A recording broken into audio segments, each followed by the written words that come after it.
اچھا، ایک اور مسئلہ یہ ہے کہ کاروبار تو ہے لیکن کاروبار چلتا نہیں، کسٹمر نہیں آتے۔ ایک تو ہوتا ہے نا کہ بندہ ویسے کوئی کام دھندہ ہی نہیں ہے، ایک یہ ہے کہ کام تو ہے، بزنس ہے، لیکن کسٹمر یعنی ٹرن اوور نہیں ہے اتنا زیادہ۔ اب اس کے انکریز کرنے کے لیے یا اس کی ترقی کے لیے، بزنس میں گروتھ کے لیے آپ نے کیا کرنا ہے؟ آسان سا عمل ہے، کاروبار میں ترقی کے لیے سورہ نصر کا یہ ایک انتہائی تیز اثر وظیفہ آپ کی خدمت میں پیش کر رہا ہوں۔ آپ صرف اتنا کیا کریں بھائی، نمازوں کی تو پابندی شاید کرتے ہی ہوں گے آپ، یہ تو کہنے کی ضرورت نہیں، ہر مسلمان کو کرنی ہے۔ اچھا، اس کے بعد یہ ہے کہ گناہوں سے بچیں، ایمانداری سے ہر چیز کیا کریں، بزنس میں بھی ایمانداری پہلے کریں گے تو انشاءاللہ آپ کو بہت فائدہ ہوگا۔ اچھا، دوسری بات یہ ہے کہ آپ نے اس کاروبار کی جگہ پر جب بھی آپ پہنچتے ہیں، بیٹھتے ہیں، تو وہاں بیٹھ کر آپ سورہ نصر 41 بار 41 ٹائمز پڑھ لیا کریں اول آخر درود شریف کے ساتھ۔ یہ اپنی روٹین بنا لیں، آپ دیکھیں گے کہ دنوں کے اندر آپ کا کاروبار دوڑنے لگ جائے گا۔ اس عمل کو کم از کم آپ مہینہ سوا مہینہ تقریباً اس کو کریں گے تو آپ اس کو رزلٹ بہت اچھے ملیں گے، آپ کی رکاوٹیں دور ہو جائیں گی، کاروبار چل پڑے گا۔ تو میرے خیال میں اس سے آسان عمل اور میں آپ کو کیا بتا سکتا ہوں؟ سورہ نصر پڑھیں، کاروبار والی جگہ پر بیٹھ کر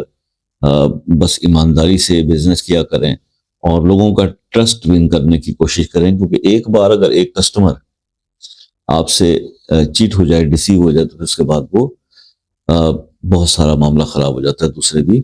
اوائڈ کرتے ہیں وہاں پہ آنے سے۔ تو ایمانداری سے کام کرنے والے کو اللہ کی سپورٹ بھی ہوتی ہے، اور جب آپ اللہ کو بیٹھ کے یاد کریں گے وہاں پر اپنے کاروبار کی جگہ پہ، ذکر کریں گے، قرآن کی تلاوت کریں گے، ہر کوئی کرتا ہے، اکثر کرتا ہے، بہت سارے لوگ جا کے سورہ یاسین رحمان پڑھتے ہیں، میں نے بہت سارے لوگوں کو دیکھا ہے،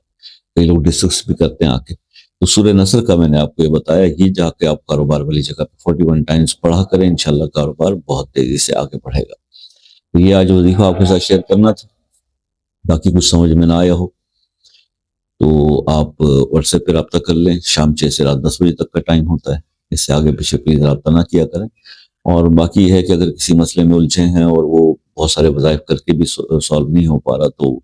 اپنے نام کے ساتھ وہ مسئلہ کمنٹ سیکشن میں لکھ دیں، انشاءاللہ خصوصی دعاؤں میں اس کو شامل کریں گے۔ اور باقی یہ ہے کہ جو میرے بہن بھائی دوسرے ممالک سے کال کرتے ہیں، اور دوسرے ممالک سے کال کا تناسب پاکستان سے بہت زیادہ ہے، تو اس کی وجہ سے اکثر ایسا ہوتا ہے ڈسٹربنس کہ جب یہاں کے ہمارے جو خاص طور پہ میرے پاکستانی بہن بھائی ہیں، وہ کال ذرا زیادہ لمبی کر جاتے ہیں، تو میں کسی کو ڈسٹرب نہیں، کسی کا دل نہیں توڑتا، بات پوری سن لیتا ہوں، تو اسی میں جو اور کالس آ رہی تھی وہ پھر مس ہوتی رہتی ہیں۔ تو آپ ایک میسج ڈراپ کر دیا کریں واٹس ایپ پہ کال کرنے سے پہلے، ٹائم لے لیا کریں، کوئی چارجز نہیں ہوتے، لیکن یہ ہے کہ بات سب کی پھر ہو جاتی ہے سکون سے، کیونکہ ہم اس کی ایک لسٹ بنا لیتے ہیں کہ کس کس کے ساتھ کیسے ہم نے رابطہ کر کے اور کال کا ٹائم دینا ہے اور کرنا ہے، ٹھیک ہے جی؟ تو اس آسانی سے آپ بھی فائدہ اٹھائیے۔ یہ خاص طور پہ یو کے، U S A, New Zealand, Australia,